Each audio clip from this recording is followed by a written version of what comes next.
Dear students, পরিমাণগত রসায়নকে আমরা দুইটা ভাগ করে পড়ছিলাম।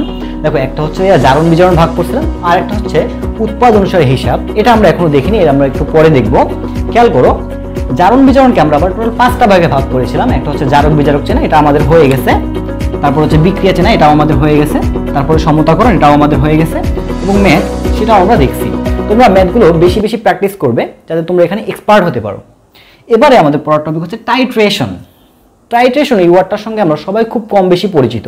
বিশেষ করে আমাদের প্রথম পত্রের প্রথম অধ্যায়ে কিন্তু আমরা টাইট্রেশন শব্দ সম্পর্কে পরিচিত হয়েছি, কিন্তু টাইট্রেশনের হিউজ একটা ব্যবহার আমাদের এই তৃতীয় অধ্যায়ে আছে। তো এখন খেয়াল করো, টাইট্রেশন আসলে মানেটা কি? টাইট্রেশনের বাংলা মানে হচ্ছে অনুমাপন। টাইট্রেশনের বাংলা মানে হচ্ছে অনুমাপন, যা একটা ঘনমাত্রা নির্ণয়ের পদ্ধতি। এখন কিভাবে আমরা ঘনমাত্রা নির্ণয় করব? একটা জানা দ্রবণের ঘনমাত্রা থেকে আমরা একটা অজানা দ্রবণের ঘনমাত্রা নির্ণয় করব। এটাকেই বলা হয় টাইট্রেশন, অর্থাৎ জানা দ্রবণের ঘনমাত্রা থেকে কোনো অজানা দ্রবণের ঘনমাত্রা নির্ণয়ের পদ্ধতিকে বলা হয় টাইট্রেশন। এখন খেয়াল করো, টাইট্রেশন আমাদের বেসিক্যালি দুই প্রকার। কি কি? একটা হচ্ছে জারক বিজারক টাইট্রেশন এবং অ্যাসিড ক্ষার টাইট্রেশন। তো আমাদের জারক বিজারক যে টাইট্রেশনটা আছে সেটা থেকে আমাদের সাধারণত ম্যাথ আসে, এবং এটা দিয়ে আমরা না বুঝে আমরা টাইট্রেশনের যে বেসিক জিনিসটা, অর্থাৎ ফান্ডামেন্টাল যে জিনিসটা, ভিতরের জিনিসটা, সেটা আমরা অ্যাসিড ক্ষার টাইট্রেশনের মাধ্যমে বুঝবো। তো তার আগে আমাদের অনেকেরই ইন্টারমিডিয়েট লেভেলে টাইট্রেশন সম্পর্কে ভালো করে জানা থাকে না। বেসিক্যালি এটা কিন্তু আমাদের একটা ল্যাবের পরীক্ষা, এটা সম্পর্কে অনেকে জানা থাকে না, বা ল্যাবে গিয়ে অনেক সময় টাইট্রেশন করতে গিয়ে আমরা ভুলভাল কাজ করি। আমরা এখানে থিওরিটিক্যালি একটু আলোচনা করব যাতে তোমরা প্র্যাকটিক্যাল ল্যাবে একটু হলেও সাপোর্ট পাও। খেয়াল করো, টাইট্রেশনে আমাদের এরকম একটা যন্ত্র ইউজ করতে হয়। এখানে কি কি আছে একটু দেখি। এই যে এটা হচ্ছে স্ট্যান্ড, আর এই স্ট্যান্ডের সঙ্গে একটা লম্বা যে কাচের নল দেখতে পাচ্ছ যেটা যুক্ত অবস্থায় আছে সেটাকে বলা হয় বুলেট। তাহলে টাইট্রেশনে আমাদের কি ইউজ করা হচ্ছে? বুলেট ইউজ করা হচ্ছে। এখন এই বুলেটের কিছু বৈশিষ্ট্য বলি। দেখো, বুলেটের গায়ে এরকম দাগ কাটা থাকে, যেটা দ্বারা আমরা আয়তন পরিমাপ করতে পারি সহজেই। তার নিচে দেখো, এখানে একটা স্টপ কর্ক যুক্ত আছে। স্টপ কর্কের কাজটা কি? মনে করো তোমার 10 মিলিলিটার HCl লাগবে, তাহলে তুমি কি করবা? এই বুলেটের মাধ্যমে এই স্টপ কর্ক ঘুরিয়ে ঘুরিয়ে তুমি প্রয়োজনীয় 10 মিলিলিটার HCl এখান থেকে নিতে পারবা। খেয়াল করো, এবার কি দেখতে পাচ্ছ? Conical flax. কনিক্যাল ফ্ল্যাক্সে কি হয়? কনিক্যাল ফ্ল্যাক্স একটা দ্রবণ রাখা থাকে, বা আমরা একটা দ্রবণ নিয়ে মাপি। তো এটা হচ্ছে আমাদের কনিক্যাল ফ্ল্যাক্স। তো এখানে দেখতে পারো যে বুলেটের ভিতরে একটা দ্রবণ থাকে, সেই দ্রবণটা আস্তে আস্তে ফোটায় ফোটায় এই কনিক্যাল ফ্ল্যাক্সের ভিতর পড়ে, আর কনিক্যাল ফ্ল্যাক্সের ভিতরে বিক্রিয়া ঘটে। এখন এই টাইট্রেশনের বিক্রিয়াটা মানে এখানে কিভাবে ঘটে? দেখো, আমরা একটু মনে করি যে এই যে বুলেটটা আছে, এই বুলেটের ভিতরে মনে করো যে HCl আছে। ওকে, তো এই সেলের তুমি ঘনমাত্রা জানো না, কিন্তু মনে করো যে তোমার এই 60 মিলিলিটার, অর্থাৎ একদম 0 থেকে শুরু করে এই 60 পর্যন্ত তোমার পুরা একটা HCl এর দ্রবণ আছে। এখন খেয়াল করো, আর এই যে পাত্রটা দেখতে পাচ্ছ, অর্থাৎ এই যে কনিক্যাল ফ্ল্যাক্স দেখতে পাচ্ছ, এখানে মনে করো তোমার 20 মিলিলিটার 0.1 মোলার সোডিয়াম হাইড্রোক্সাইড আছে। এখন কোশ্চেন হচ্ছে, এই 20 মিলিলিটার 1 মোলার সোডিয়াম হাইড্রোক্সাইডকে সম্পূর্ণরূপে প্রশমিত করতে কত মোলার HCl লাগবে? তার মানে দেখো, এই সোডিয়াম হাইড্রোক্সাইডের ঘনমাত্রা কিন্তু আমরা জানি এবং আয়তনও জানি। তাহলে এই সোডিয়াম হাইড্রোক্সাইডের ঘনমাত্রা ইউজ করে আমরা HCl এর ঘনমাত্রা নির্ণয় করব। এটাই হচ্ছে টাইট্রেশনের মেইন বস্তু।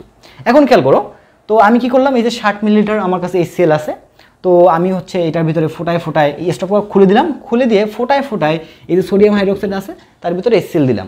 তো সোডিয়াম হাইড্রোক্সাইডের সঙ্গে যখন HCl যুক্ত হয় তখন এরকম একটা বিক্রিয়া ঘটে, sodium hydroxide plus HCl reaction করে সোডিয়াম ক্লোরাইড প্লাস H2 উৎপন্ন করে। এখন একটা জিনিস চিন্তা করো যে আমরা নির্দেশক ইউজ করি। নির্দেশক কেন ইউজ করি? যে বিক্রিয়াটা আমার সমাপ্তি বিন্দুতে পৌঁছাইছে কিনা এটা দেখার জন্য আমরা নির্দেশক ইউজ করি। নির্দেশকের আসলে কি কাজ ঘটে? যখন একটা বিক্রিয়া শেষ হয়ে যায় তখন নির্দেশক তার বর্ণ পরিবর্তন করে দেয়, আর বর্ণ পরিবর্তন করে দিলেই আমরা বুঝতে পারি যে বিক্রিয়াটা শেষ হয়েছে। তো এই যে কনিক্যাল ফ্ল্যাক্স, এই কনিক্যাল ফ্ল্যাক্সের ভিতরে আমার সোডিয়াম হাইড্রোক্সাইড আছে, আর যে কোনো একটা নির্দেশক আছে যেটা এখানে দরকার হচ্ছে। মনে করো সাপোজ মিথাইল রেড একটা নির্দেশক আছে। এখন এর ভিতরে আমরা ফোটায় ফোটায় HCl দিচ্ছি। অ্যাকচুয়ালি তখন কী হবে? বিক্রিয়াটা হবে। একটা সময় দেখা যাচ্ছে কি যে নির্দেশক, এই ভিতরে যে নির্দেশক ছিল সেই নির্দেশক তার কালারটা চেঞ্জ করছে। কালারটা চেঞ্জ করা মানে কি? যে বিক্রিয়াটা শেষ হয়ে গেছে, আর বিক্রিয়া শেষ হয়ে যাওয়া গেলে সঙ্গে সঙ্গে আমরা তখন স্টপ কর্কটা বন্ধ করে দেবো। আর স্টপ কর্ক যখন আমরা বন্ধ করে দিছি তখন দেখা গেছে কি আমার এই HCl এর লেভেলটা এই 20 এসে থেমে গেছে। তাহলে দেখো আমার কাছে 60 মিলিলিটার HCl ছিল, সেখান থেকে আমাদের HCl এর লেভেল কমতে কমতে কমতে কমতে 20 এসে থামছে। তাহলে আমি কতখানি HCl ইউজ করছি আমরা যদি একটু হিসাব করে দেখো, 60 এবং 20 অর্থাৎ 60 বিয়োগ 20 ইকুয়াল টু 40 মিলিলিটার। তাহলে আমার HCl লাগছে 40 মিলিলিটার। তাহলে আমি এটাকে এভাবে বলতে পারি যে 20 মিলিলিটার 0.1 মোলার সোডিয়াম হাইড্রোক্সাইডকে প্রশমিত করতে আমার 40 মিলিলিটার HCl লাগছে। এখন এখান থেকে আমরা কিভাবে ঘনমাত্রা নির্ণয় করব? তোমরা একটা সূত্র সবাই খুব ভালো করেই জানো যে VA equal to VB SB। তো খেয়াল করো যে VA এটা হচ্ছে অ্যাসিডের আয়তন। তাহলে আমাদের এইখানে প্রক্রিয়াটাতে কতখানি অ্যাসিড ইউজ করা হয়েছে? 40 মিলিলিটার অ্যাসিড ইউজ করা হয়েছে। তাহলে ভি এর পরিমাণটা আমরা কিন্তু জেনে গেছি। এবার দেখো এসএ মানে কি? অ্যাসিডের আয়তন, এটাই আমাদেরকে বের করতে হবে। এবার খেয়াল করো ভিবি মানে হচ্ছে ক্ষারের আয়তন এবং এসবি মানে হচ্ছে ক্ষারের ঘনমাত্রা। এই দুইটা কিন্তু আমাদের আগে থেকেই জানা ছিল। তাহলে এখন খেয়াল করো এখান থেকে আমরা এসএ কিভাবে বের করব? SA equal to VB SB by VA, অর্থাৎ এই সূত্রটা অ্যাপ্লাই করেই কিন্তু আমরা অ্যাসিডের ঘনমাত্রা খুব সুন্দর মতো বের করে ফেলতে পারতেছি। তো এটাই ছিল আমাদের টাইট্রেশন। তো এখন টাইট্রেশনের ক্ষেত্রে আমাদের কি কি করণীয় বা কি কি বিষয়ে আমাদের সতর্ক থাকতে হবে? আমরা যখন এই প্রক্রিয়াটা ঘটাবো তখন আমাদের এই যে বুলেট, এই বুলেটে সাধারণত অম্লধর্মী পদার্থগুলো নিতে হবে। কেন অম্লধর্মী নিতে হবে? মনে করো তুমি ক্ষারধর্মী একটা পদার্থ নিছো, ক্ষারের OH মাইনাস আয়নটা এই যে কাঁচের সিলিকনের সঙ্গে বিক্রিয়া করে লবণ উৎপন্ন করে। তার মানে কি? কাঁচটা ক্ষয় হয়ে যাচ্ছে। তাহলে আমি বলতে পারি আমি যদি বুলেটে ক্ষারধর্মী পদার্থ নিই তাহলে বুলেটের ক্ষয় হচ্ছে। তো একটা বুলেট যদি এভাবে ক্ষয় হয়ে যায় তাহলে সেই বুলেটকে আমি আর ইউজ করতে পারতেছি না। এই জন্য সাধারণত বুলেটে অম্লধর্মী পদার্থ নেওয়া হয়। আর আমাদের এই যে কনিক্যাল ফ্লাক্স, এই কনিক্যাল ফ্লাক্সে ক্ষারধর্মী পদার্থ নেওয়া হয়। এই জন্যই আমরা এই কনিক্যাল ফ্লাক্সে দেখো সোডিয়াম হাইড্রোক্সাইড নিয়েছি আর এখানে আমরা HCl নিয়েছি। তবে জারণ বিজারণের ক্ষেত্রে এটার কোনো সমস্যা নাই। জারণ বিজারণের ক্ষেত্রে তুমি এখানে জারকও নিতে পারো, বিজারকও নিতে পারো, এখানে জারকও নিতে পারো, বিজারকও নিতে পারো, অর্থাৎ আলটিমেটলি তোমার বিক্রিয়াটা হলেই হয়েছে। কিন্তু এখন তুমি কাকে বুলেটে নেবা আর কাকে কনিক্যাল ফ্লাক্সে নেবা? খেয়াল করো, টাইট্রেশন করতে গেলে আমাদের দুইটা ওয়ার্ডের সঙ্গে খুব ভালোভাবে পরিচিত হতে হবে। একটা হচ্ছে টাইট্রেট বা টাইট্রান্ট আর একটা হচ্ছে টাইট্রান্ট অথবা টাইটার। ভালো করে শোনো, দুইটা ওয়ার্ড খুবই কনফিউজিং একটা ওয়ার্ড, টাইট্রেট অথবা টাইট্রান্ট আর কি টাইট্রান্ট অথবা টাইটার। খেয়াল করো, টাইট্রেট মানে হচ্ছে যেটা অজানা ঘনমাত্রা দ্রবণ, অর্থাৎ আমাদের কিন্তু এখানে দুইটা দ্রবণ, একটা হচ্ছে জানা ঘনমাত্রা, একটা হচ্ছে অজানা ঘনমাত্রা। যেমন এই যে উদাহরণটা খেয়াল করো, উদাহরণে কিন্তু আমাদের সোডিয়াম হাইড্রোক্সাইডের ঘনমাত্রা কী ছিল? জানা ছিল। আর HCl এর ঘনমাত্রা কী ছিল? অজানা ছিল। তাহলে আমরা সেইটাকেই টাইট্রেট বলবো যার ঘনমাত্রা আমাদের কাছে অজানা। তাহলে এখানে HClটাকে আমরা বলবো টাইট্রেট এবং এই টাইট্রেটকে আমরা সবসময় বুলেটে নেব। তাহলে টাইট্রেট কোথায় নিতে হবে? বুলেটে।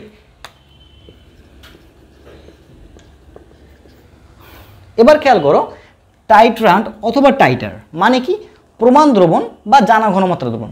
প্রমাণ দ্রবণ মানে হচ্ছে বিক্রিয়ায় যার ঘনমাত্রা আমাদের জানা থাকে সেটাকেই আমরা প্রমাণ দ্রবণ বলি। খেয়াল করো এখানে কিন্তু আমরা সোডিয়াম হাইড্রোক্সাইডের ঘনমাত্রা জানতাম। তাহলে সোডিয়াম হাইড্রোক্সাইডকে আমরা বলবো প্রমাণ দ্রবণ, আর প্রমাণ দ্রবণটাকে আমরা কি বলবো? টাইট্রান্ট বা টাইটার। এটা নেব আমরা কনিক্যাল ফ্লাক্সে।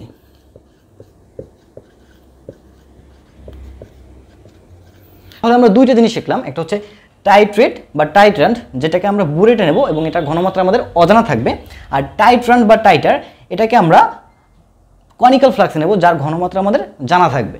টাইট্রেশনের সঙ্গে অতি সম্পৃক্ত একটা জিনিস হলো আয়োডোমিতি এবং আয়োডিমিতি। তো আয়োডোমিতি কি এবং আয়োডিমিতি কি, দুইটা শব্দ কিন্তু শুনতে প্রায় কাছাকাছি, কিন্তু মেইন পার্থক্যটা কি দেখো, আয়োডোমিতিতে এখানে ডয় আকারে ডো এবং আয়োডিমিতিতে ডয় রশ্মি। এইটুকু মনে রাখতে পারলেই আমরা পুরো জিনিসটা বুঝে যাব। খেয়াল করো, আয়োডোমিতিতে একটা আয়োডাইড যৌগ ব্যবহার করা হয়, আর আয়োডাইড যৌগ মানে হচ্ছে বিজারক। যে কোনো আয়োডাইড যৌগ হচ্ছে বিজারক। কীভাবে বিজারক হয়? মনে করি পটাশিয়াম আয়োডাইড, এর ভিতরে দর্শক আয়ন হচ্ছে পটাশিয়াম, তাহলে জারণ মান পরিবর্তন করে কে? আয়োডিন। আয়োডিন এখানে -1 অবস্থায় আছে, তো আয়োডিন -1 থেকে মুক্ত আয়োডিনে পরিণত হয়, তখন তার জারণ মান হয় 0। তাহলে দেখো এখানে পটাশিয়াম আয়োডাইড ইলেকট্রন ত্যাগ করতেছে, তাহলে ইলেকট্রন ত্যাগ করা কার বৈশিষ্ট্য? বিজারকের বৈশিষ্ট্য। অতএব আয়োডাইডকে আমরা বলতে পারি একটা বিজারক। তাহলে একটা জিনিস চিন্তা করো, আয়োডোমিতিতে আমরা যখন আয়োডাইড যৌগ ইউজ করব আর আয়োডাইড হচ্ছে একটা বিজারক, তাহলে আয়োডোমিতিতে অবশ্যই আমাকে একটা জারক যুক্ত করতে হবে। তাহলে আমি বলতে পারি আয়োডোমিতিতে আয়োডাইডের সঙ্গে একটা জারক পদার্থ যুক্ত করা হয়। ফর এক্সাম্পল আয়োডোমিতির একটা আমরা বিক্রিয়া দেখি, খেয়াল করো, copper sulphate plus potassium iodide এখানে বিক্রিয়া করে কি উৎপন্ন করে, কপার এই আয়োডিনের সঙ্গে বিক্রিয়া করে উৎপন্ন করবে copper iodide Cu2I2 plus potassium এই সালফেটের সঙ্গে যুক্ত হয়ে উৎপন্ন করবে K2SO4 এবং আয়োডাইডের বৈশিষ্ট্য হচ্ছে সে মুক্ত আয়োডিনে পরিণত হবে, তাহলে প্লাস I2। তাহলে এখানে আয়োডিন লাগতেছে 2 আর 2 4টা, তাহলে সামনে এখানে আমরা 4 বসাতে পারি। এখানে পটাশিয়াম লাগতেছে, তাহলে এখানে সামনে আসে 2, এখানে সালফেট 2টা লাগতেছে, তাহলে এখানে আমরা সামনে 2 বসাতে পারি। তো খেয়াল করো এখানে আমাদের পটাশিয়াম আয়োডাইডের সঙ্গে কিন্তু একটা কপার সালফেট জারক পদার্থ ব্যবহার করা হয়েছে। এবার খেয়াল করো আয়োডিমিতি, আয়োডিমিতিতে কি করা হয়, একটা মুক্ত আয়োডিন ইউজ করা হয়। কি ইউজ করা হবে? মুক্ত আয়োডিন। আর মুক্ত আয়োডিন অলওয়েজ জারক পদার্থ। মুক্ত আয়োডিন কেন জারক পদার্থ? আয়োডিন এটা একটা অধাতু এবং সে মুক্ত অবস্থায় আছে, তাহলে সকল অধাতু কি জারক। আয়োডিমিতিতে মুক্ত আয়োডিন ব্যবহার করা হয় এবং মুক্ত আয়োডিন একটা জারক পদার্থ হলে এই জারক পদার্থের সঙ্গে উপর একটা বিজারক পদার্থ ইউজ করা হবে। ফর এক্সাম্পল আমরা লিখতে পারি Na2H2O3 প্লাস I2 বিক্রিয়া করে উৎপন্ন করে Na2S4O6 প্লাস সোডিয়াম আয়োডাইড। এখন আমরা যদি বিক্রিয়াটা সমতা করি, সমতা করলে এখানে একটা 2 আসে আর এখানে একটা 2 আসে। ওকে, খেয়াল করো এখানে কিন্তু এই মুক্ত আয়োডিনের সঙ্গে Na2H2O3 সোডিয়াম থায়োসালফেট ব্যবহার করা হয়েছে, আর সোডিয়াম থায়োসালফেট একটা বিজারক পদার্থ। এখন এই দুইটা বিক্রিয়ার ভিতরে একটা জিনিস যদি আমরা একটু সংযুক্ত করার চেষ্টা করি বা একটু মিল খোঁজার চেষ্টা করি, তাহলে কিন্তু ইজিলি আমরা পেয়ে যাব। খেয়াল করো কপার সালফেটের সঙ্গে পটাশিয়াম আয়োডাইডের বিক্রিয়া ঘটানো হয়েছে, ফলে উৎপন্ন হয়েছে মুক্ত আয়োডিন। সেই মুক্ত আয়োডিনকে যদি আমরা সোডিয়াম থায়োসালফেটের সঙ্গে বিক্রিয়া করি তাহলে এটা উৎপন্ন হয়। এটা দ্বারা আমরা কি বুঝলাম? দেখো এখানে 2 মোল কপার সালফেট 1 মোল মুক্ত আয়োডিন উৎপন্ন করছে, আর সেই 1 মোল মুক্ত আয়োডিন গিয়ে আবার 2 মোল সোডিয়াম থায়োসালফেটের সঙ্গে বিক্রিয়া করে। তাহলে এই কপার সালফেট এবং এই সোডিয়াম থায়োসালফেট এদের ভিতরে সম্পর্ক স্থাপন করতেছে কে? আয়োডিন। তাহলে একটা জিনিস চিন্তা করো, মনে করো তুমি এই সোডিয়াম থায়োসালফেটের ঘনমাত্রা নির্ণয় করবা, মানে এটা আমার কাছে এখন অজানা দ্রবণ, আর কপার সালফেট এটা আমাদের কাছে জানা দ্রবণ, অর্থাৎ এর ঘনমাত্রাটা আমরা জানি।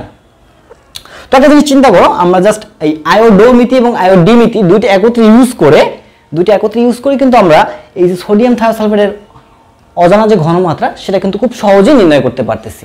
তাহলে এটা একটা টাইট্রেশন পদ্ধতি, যেখানেই দেখবা যে জানা ঘনমাত্রা সাহায্যে একটা অজানা ঘনমাত্রা পরিমাণ নির্ণয় করা হয় সেটাকেই বুঝবা টাইট্রেশন পদ্ধতি। সো আমরা এবার একটা ম্যাথ দেখি। দেখো বলছি 50 মিলিলিটার কপার সালফেট দ্রবণে পটাশিয়াম আয়োডাইড যোগ করে বিমুক্ত আয়োডিনকে টাইট্রেশন করতে 0.15 মোলার Na2H2O3 সোডিয়াম থায়োসালফেট দ্রবণের 35 মিলিলিটার প্রয়োজন হলে উক্ত কপার সালফেট দ্রবণে কপার 2+ আয়নের পরিমাণ কত? সো এখন এখানে আমাদের প্রশ্নটা কি বলছে সেটাকে বুঝতে হবে। দেখো বলছে কি কপার সালফেট দ্রবণে পটাশিয়াম আয়োডাইড যোগ করে বিমুক্ত আয়োডিন, তাহলে আমরা কপার সালফেট দ্রবণের সঙ্গে পটাশিয়াম আয়োডাইড যুক্ত করি, যুক্ত করলে উৎপন্ন হয় Cu2I2 plus 2K2SO4 plus I2, এখানে একটা 2 আসে, এখানে 4 আসে।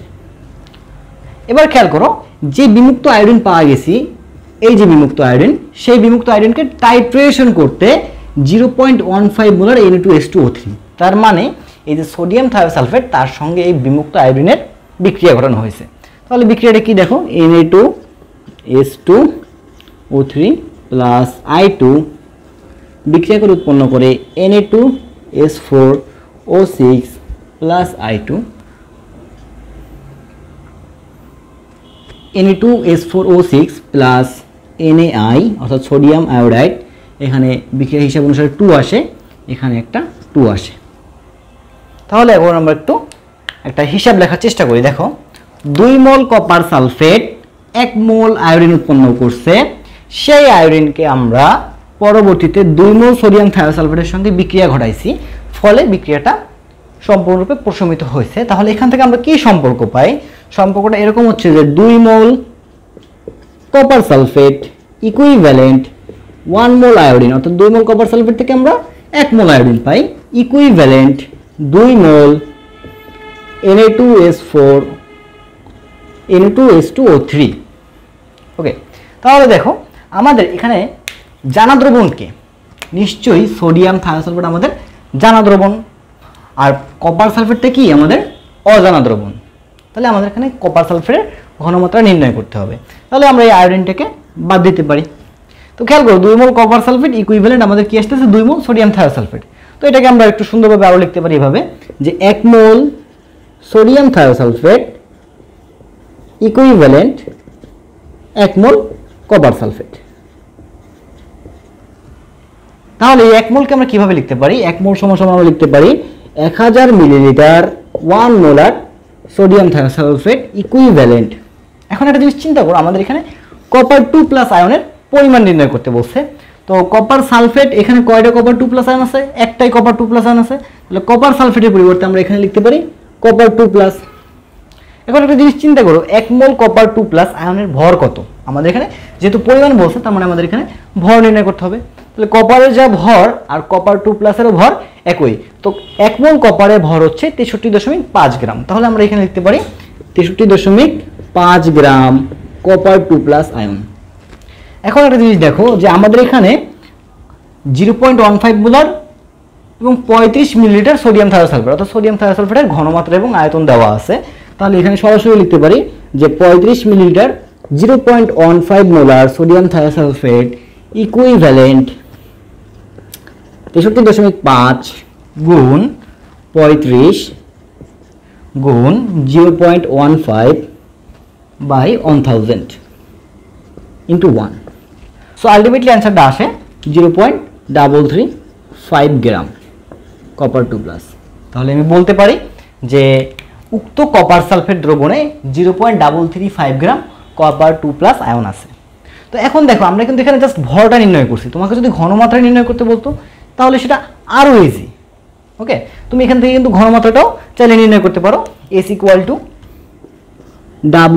× 1000 বাই mv, এই সূত্র প্রয়োগ করেও কিন্তু তুমি কপার 2+ আয়নের ঘনমাত্রাটা নির্ণয় করতে পারো। সো এখানে আমাদের ভর যেহেতু চাইছি, সো আমরা ভর নির্ণয় করছি, আর ভর থেকে তুমি কিন্তু ঘনমাত্রাও নির্ণয় করতে পারবে।